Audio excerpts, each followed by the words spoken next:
Bonjour à tous, aujourd'hui on se retrouve pour une nouvelle vidéo. C'est la deuxième partie où on regarde les dernières transactions des super investors. Et on commence tout de suite avec Lilu. Donc on voit qu'il a réduit énormément sa position sur Bank of America. On voit qu'il a profité de la baisse sur les actions de la finance là en ce début d'année 2026 pour rentrer sur Moody's, S&P Global et MSCI. Dans la première partie de la vidéo, on a vu, c'était, je sais plus, Chris Hohn ou Chuck Akri. Je crois que c'était Chris Hohn qui était rentré pareil sur ces boîtes-là. Donc des boîtes qui sont plutôt qualitatives, hein. Moody's, S&P Global, qui sont sur la notation de dette, que ce soit étatique, les entreprises, les banques, etc. On a vu que S&P Global avait une partie aussi sur la gestion des ETF. C'est pareil pour MSCI, ils ont tout ce qui est les ETF, MSCI World, etc. De la data financière, etc., etc. C'est des business très qualitatifs. Si je devais en choisir un, je choisirais MSCI personnellement, parce qu'on a des croissances plus élevées et une allocation de capital, à mon sens, qui est beaucoup plus intéressante que sur du S&P Global et Moody's. Mais je crois que parmi les trois boîtes, malgré la baisse, c'était celle qui restait avec la valorisation la plus élevée.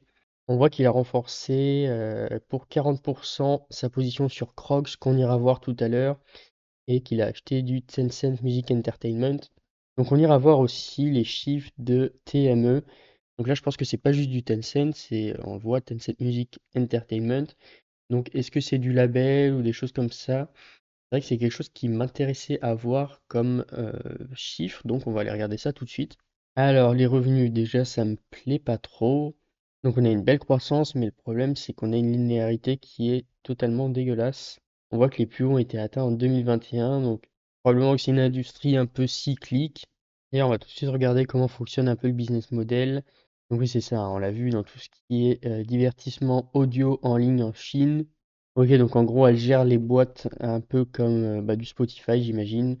C'est comme si on avait une grosse boîte qui avait Spotify, Deezer et je sais pas, YouTube Music. Donc là, les trois boîtes qui sont les plus utilisées en Chine appartiennent à Tencent. Ils ont des karaokés, ils ont de la monétisation aussi. Ils font de l'événementiel avec TME Live. Ils ont les droits d'auteur, etc. Ils ont des partenariats aussi avec des labels, hein, du Warner Music, Universal Music, donc ce qui leur donne probablement droit à des royalties. Ok, franchement, ça a l'air plutôt pas mal comme business model. Donc ok, peut-être que c'est un peu cyclique. Malheureusement, les chiffres me plaisent pas. Le business model me plaît, mais les chiffres, ouais, c'est pas terrible. En fait, il suffirait juste d'aller creuser pourquoi là, 2021-2022 on a un pic comme ça et qu'après ça ne repart pas. Et donc on a une marge free cash flow qui est vraiment excellente, maximum 60% de marge sur free cash flow. On a une boîte qui est net cash, donc c'est très bien. On a des rachats d'actions qui ont été faits. Bon, il y a eu une très grosse dilution au début, des rachats d'actions et redilution sur la dernière année. Donc pareil, c'est pas très très linéaire. Au niveau du prix sur free cash flow, ouais, on est à 19. Il aurait fallu acheter là 6, 5, là ça aurait été intéressant.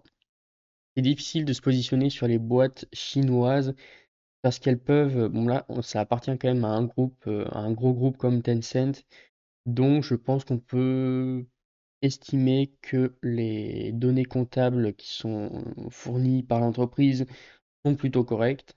Mais c'est vrai que sinon si on investit dans des boîtes chinoises, parfois on peut avoir des surprises quand on se rend compte que ce qui est expliqué comptablement ne reflète pas la réalité de ce qui se passe dans l'entreprise, quoi. Donc voilà, pour moi, si je dois dire quelque chose, la valo un peu chère actuellement, regardez pourquoi ils choisissent de rediluer les actionnaires et pourquoi on a eu un pic de revenus et de free cash flow entre 2021 et 2022 et qu'est-ce qui fait que ça repart pas après. Peut-être la croissance en Chine, enfin les Chinois qui consomment un peu moins. On a vu que c'était le cas pour pas mal d'entreprises du luxe, par exemple. Donc, est-ce que ça le fait aussi pour les boîtes comme celle-ci? Ils n'ont pas d'inquiétude au niveau de la dette, mais voilà. Maintenant, on regarde Crocs. Donc, on voit qu'on a une boîte qui a explosé la post-Covid. Je pense que tout le monde était en train de regarder les réseaux dans son canapé. Donc, il y a eu une petite hype là-dessus. C'est de la mode, c'est cyclique. Donc, on voit que là, ça rebaisse. on peut peut-être s'attendre à ce qu'il y ait une augmentation plus tard. On le voit bien sur le free cash flow qui est cyclique aussi. On a plutôt une belle marge free cash flow quand même, hein. 20% à peu près là sur les dernières années. On a une boîte qui s'est fortement endettée là pour l'année 2025. Pareil, il faudrait aller creuser pourquoi l'entreprise s'est endettée comme ça. Là, on a 6 fois son EBITDA, ça commence à être un peu chaud. Au niveau des rachats d'actions, on voit qu'ils sont très agressifs, là, notamment sur la dernière année, Donc, je pense qu'il y a une valo qui est vraiment très faible. Ouais, ça fait quasiment à peu près 3 ans que le titre se négocie en dessous de 10 fois le free cash flow. Donc, on a une boîte qui est assez qualitative. Les revenus, la croissance, c'est pas linéaire, ça me convient pas parce que c'est cyclique en même temps. Idem pour le free cash flow. Il faudrait aller creuser pourquoi ils se sont endettés. Peut-être c'est pour faire ces rachats d'actions-là. Donc pour moi, le mot, on n'a que l'image de marque, mais on a une image de marque qui est quand même très très forte. Que ça soit par exemple dans les hôpitaux où ils peuvent avoir ce type de chaussures. Alors c'est réputé pour être vraiment très confortable. Donc voilà, peut-être qu'il y a un coup à jouer à court terme étant donné la valorisation assez basse. Mais sinon, pour moi, c'est un non. On continue avec Terry Smith qui va très mal en ce moment. Je pense qu'il y a beaucoup de ces investisseurs qui s'en vont en fait, qui quittent le bateau quand on fait autant de ventes comme ça, mais ça fait déjà plusieurs semestres, et on regarde là-dessus. Je pense que ça a commencé à partir du Q3 2025 que les gens ont commencé à quitter son fonds parce que ça fait aussi, je sais plus, 3 4 ans, quelque chose comme ça il ne bat plus son indice de référence. Et donc, fin d'année 2025, il avait fait une lettre à ses partenaires, etc., comme fait François Ronchon. Et bref, il expliquait que c'était pas trop de sa faute, mais que c'était un peu de la bulle ETF, etc. Que les investisseurs qui investissent dans les ETF ne prennent pas en compte la valorisation, vu que c'est à peu près pondéré au niveau de la capitalisation. Et ben, on avait des entreprises comme les Max 7 qui se renforçaient beaucoup plus que toutes les autres, ce qui fait que les seules entreprises qui étaient très performantes étaient les Max 7. Après, déjà, je trouve qu'il a beaucoup d'actions en portefeuille. Je pense qu'on pourrait faire le ménage, hein. Il y a des entreprises comme, je sais pas, Procter Gamble, ça pourrait dégager. Donc il a quand même 4%. Marriott, je pense que c'est compliqué comme entreprise. Metclair Toledo, c'est pas mal, mais pareil, niveau croissance, je crois que c'est un peu faible. VeriSign, pareil, je pense qu'il pourrait. Enfin, il y a beaucoup d'entreprises en fait qui pourraient, euh, dont ils pourraient se séparer et d'aller beaucoup plus fort sur ces grosses convictions. Par exemple, on a du Fortinet et du Medpace qui ont bien performé ces derniers moments, mais avec 4% de son portefeuille sur les deux actions, bah forcément, ça fait rien, quoi. Donc, je pense qu'il y aurait des choix à faire sur son portefeuille, des choix de priorité, quoi, pour avoir des entreprises au-dessus de la moyenne. On voit qu'il a vendu du Intuit. Donc Intuit, c'est plutôt de bonne qualité. C'est du SaaS, donc là, elle s'est fait aussi détruire, comme toutes les autres boîtes de SaaS. Je crois que la valorisation est un peu élevée et surtout que les SBC sont très élevés, hein. Aux dernières nouvelles, quand j'avais regardé, c'était 40% je crois du free cash flow qui était des SBC, donc c'est pas terrible. Il est sorti de Nike aussi, Audity je connais pas, Graco je connais pas. Et la seule entreprise qu'il a acheté c'est BMI Badger Meter Inc. Je crois que c'est plutôt pas mal comme entreprise. On peut mettre ça un peu dans la même segment que Metler Toledo ou encore du Thermo Fisher, etc., quoi. C'est des instruments scientifiques. Là, c'est notamment dans tout ce qui est l'eau. J'avais déjà regardé cette entreprise, mais il y a vraiment un moment, et je crois que la valorisation était élevée. Là, les revenus, c'est plutôt pas mal, 9%, 15% pour les free cash flow, donc très bonne conversion. On a un tout petit peu de dilution, par contre, marge free cash flow qui est en dessous de 20%, ça pourrait être mieux. On n'a pas de dette, et on a de la dilution vraiment très légère, mais on a de la dilution. Et voilà, ouais, par contre, ça se négocie très cher, on est à 30 fois le free cash flow.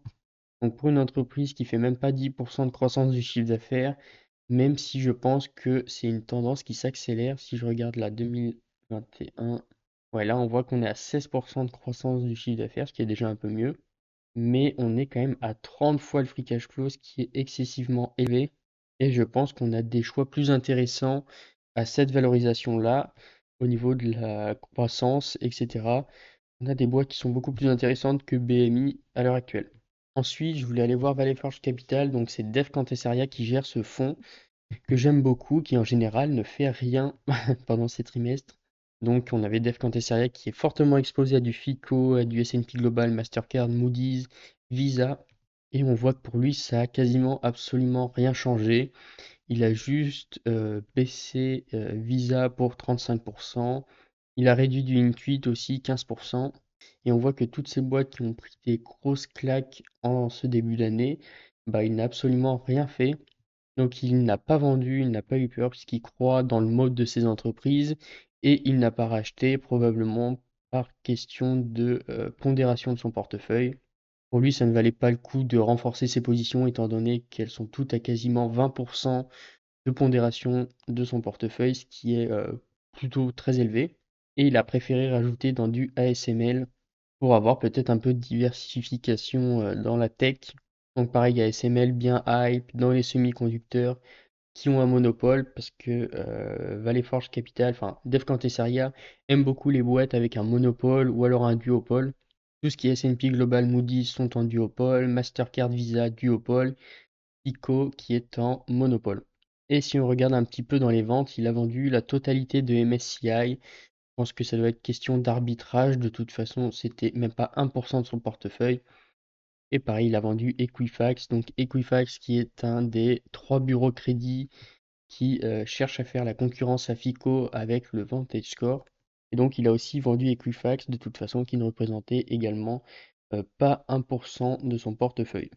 Donc c'est OK pour Dev Cantessaria. Et maintenant, on va regarder Berkshire Hathaway. Donc, qu'est-ce qu'on a eu d'important dans Berkshire Hathaway? On a eu une très grosse baisse dans Chevron. On a triplé sa position sur Alphabet. Donc, on voit que même entre tous les super investors, ils ne sont pas forcément d'accord.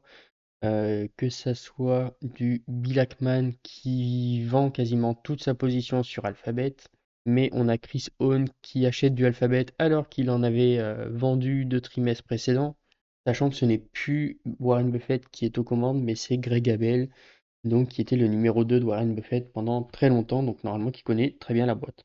On voit qu'ils ont acheté du Delta Airlines, donc probablement une compagnie aérienne. Ok, je pense que les chiffres sont pas très bons, ça sert même à rien d'aller voir, parce qu'en général, le business des compagnies aériennes, c'est vraiment très compliqué. Il faut remplir à chaque fois les avions, bref, c'est vraiment très peu rentable. Et par contre, ce qu'on va aller voir, c'est, je pense, le New York Times, ils ont quasiment pareil, triplé leur position dedans. C'est même pas 1% de leur portefeuille, mais ils ont quand même bien renforcé, donc je pense qu'on ira voir. Et est-ce qu'il y a eu des ventes? Il y a eu beaucoup de ventes. Donc ils sont sortis de Visa, de Mastercard, mais ils sont aussi sortis de United Health. Ok, ils sont sortis déjà de United Health alors qu'ils les ont achetés, ça doit faire même pas un an qu'ils ont acheté cette action, je pense. Ouais, Q2 2025, donc ça va faire quasiment un an, ça fait 3 trimestres qu'ils ont acheté cette entreprise. Ils ont vendu Poolcorp, ils ont vendu Amazon, ils ont vendu EcoCorp, et après beaucoup d'actions que je ne connais pas. Donc ouais, comme on a dit, ils ont triplé leur position dans Alphabet et dans New York Times. Étant donné qu'on a déjà vu les chiffres d'Alphabet en long, en large, en travers, on va pas retourner dessus, mais on va regarder New York Times. Donc on a une croissance du chiffre d'affaires de quasiment 7%. C'est un peu faible, mais c'est pas mal, sachant qu'on a une accélération. Là, sur les 5 dernières années, on a un free cash flow qui est très très cyclique, mais par contre qui croît à 25%. Je m'attendais pas à ce que le business soit aussi cyclique, parce que là, c'est vraiment, on le voit pour les free cash flow, c'est vraiment très très cyclique, quoi. On a les free cash flow par action qui augmentent de quasiment 25% aussi. Marge free cash flow qui est en augmentation, et on est presque à 20%, donc c'est très bien. On a une boîte qui est pas du tout endettée, et une boîte qui a l'air de commencer à faire des rachats d'actions. Au niveau du prix sur free cash flow, on est à 20. Je vais dézoomer parce qu'on voit rien. Donc on est à 20 fois le free cash flow. Ok, donc ça mériterait d'aller creuser un petit peu plus cette action. Bon, là, on est à 20 fois le free cash flow. Ça me semble peut-être être encore un peu cher pour faire un très bon coup. Et surtout, ce qui serait intéressant, c'est d'aller creuser d'où vient cette cyclicité au niveau du free cash flow. En tout cas, très intéressant. Je pensais pas que ce business pouvait être sympa à aller regarder. Voilà, donc n'oubliez pas de vous abonner, laisser un commentaire et laisser un j'aime à cette vidéo. Passez par mon lien en description si vous souhaitez ouvrir un compte titre chez Interactive Broker. Et n'hésitez pas à me dire si vous avez fait des transactions lors de ce Q1 2026. Et on se retrouve pour une prochaine vidéo. À plus!